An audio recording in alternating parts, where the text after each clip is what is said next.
എല്ലാ വാഹനങ്ങളിലും വളരെ കോമൺ ആയിട്ട് കാണുന്ന ഒരു പെയിന്റ് ഡിഫക്ട്സ് ഉണ്ട്. അത് ഞാൻ നിങ്ങൾ ഷെയർ ചെയ്യാം. Hello guys, automotive paint defects part 4. ഈ ഒരു കംപ്ലൈന്റിന്റെ പേരാണ് സ്വർട്ട് മാർക്സ്. നിങ്ങൾക്കിത് കാണുമ്പോൾ തന്നെ മനസ്സിലാവും, വളരെ മൈന്യൂട്ട് ആയിട്ടുള്ള സ്ക്രാച്ചുകൾ മാത്രമാണ് ഇതിലുള്ളത്. അതിന് ഷേപ്പ് നിങ്ങൾക്ക് മനസ്സിലാവും, അതൊരു റൗണ്ട് ഷേപ്പിലായിരിക്കും ഉണ്ടാവുന്നത്. ഇതെങ്ങനെയാണ് ഉണ്ടാവുന്നതെന്ന് ചോദിച്ചു കഴിഞ്ഞാൽ നിങ്ങളുടെ തെറ്റായ രീതിയിലെ വാഷിങ്ങിലൂടെ ഇത് ഉണ്ടാകാം. പിന്നെ വാഷ് ചെയ്യുമ്പോൾ നിങ്ങൾ ഉപയോഗിക്കുന്ന ക്ലോത്തിലൂടെ ഉണ്ടാകാം. അതായത് നിങ്ങളുടെ വാഹനത്തിൽ ഉണ്ടാകുന്ന പൊടിപടലങ്ങൾ അല്ലെങ്കിൽ അഴുക്കുകൾ ഇതെല്ലാം നല്ല രീതിക്ക് വെള്ളം ഉപയോഗിച്ച് കളഞ്ഞതിന് ശേഷം മാത്രമേ ക്ലോത്ത് ഉപയോഗിക്കാവൂ. ഇല്ലെങ്കിൽ ഈ ഒരു കംപ്ലൈന്റ് ഉണ്ടാകും. വൈറ്റ് കളർ വാഹനങ്ങളിൽ ഇത് വളരെ കുറവായിരിക്കും, എന്നാൽ ഡാർക്ക് കളറുകളിൽ ഇത് പെട്ടെന്ന് എടുത്ത് കാണുകയും ശ്രദ്ധിക്കപ്പെടുകയും ചെയ്യുന്നു. വൈറ്റ് കളറിലും ഉണ്ട്. ഇത് ഉണ്ടായി എന്നുണ്ടെങ്കിൽ ഇത് എങ്ങനെ പോകുമെന്ന് ചോദിച്ചു കഴിഞ്ഞാൽ നല്ലൊരു ഡീറ്റെയിലിങ്ങിലൂടെ അല്ലെങ്കിൽ നല്ലൊരു പോളിഷിങ്ങിലൂടെ ഇത് 100% പോകുന്നതായിരിക്കും.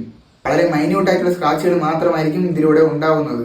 2-3 തരത്തിലുള്ള സ്വർട്ട് മാർക്സ് നമുക്ക് കാണാൻ സാധിക്കും. ഈ പെയിന്റിങ്ങിൽ ഉണ്ടാകുന്ന കംപ്ലൈന്റ്സ് ഞങ്ങളുടെ മുഖേനയോ അല്ലെങ്കിൽ ഞങ്ങൾ ഉപയോഗിക്കുന്ന മെറ്റീരിയൽ മുഖേനയോ അല്ലെങ്കിൽ ഇതുപോലെയുള്ള നിങ്ങളുടെ ചെറിയ അശ്രദ്ധ മൂലമോ ഉണ്ടാകാം. പിന്നെ പ്രകൃതിയായിട്ട് നമുക്ക് തരുന്ന കുറച്ച് പെയിന്റ് ഡിഫക്ട്സ് ഉണ്ട്. അത് അടുത്തൊരു കണ്ടന്റ് ആയിട്ട് വരാം. ബൈ.